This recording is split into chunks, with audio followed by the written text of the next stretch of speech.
বিশ্বনবী বলেন সালাতুল জামাআত আফদলু সালাতাল ফারদি বি 27 দারাজা। একা একা নামাজ পড়লে যতটুকু সওয়াব হয়, জামাতে নামাজ পড়লে 27 গুণ বেশি সওয়াব হয়।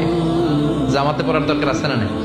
জামাতে পড়লে আর মনোযোগ এদিক সেদিক যায় না। সবাই আল্লাহু আকবার, আমি আল্লাহু আকবার। সবাই আসসালামু আলাইকুম ওয়া রাহমাতুল্লাহ, আমি আসসালামু আলাইকুম ওয়া রাহমাতুল্লাহ। মন আমার এদিক সেদিক যাওয়ার সুযোগ আছে?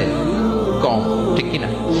আমরা সালাতে যেটা বলি এটার অর্থ বুঝি না। আমরা প্রতিদিন বলি আলহামদুলিল্লাহি রাব্বিল আর রহমানির মালিকি, আবার বলি সামি আল্লাহু লিমান হামিদা। কি কইলাম বুঝি নাই।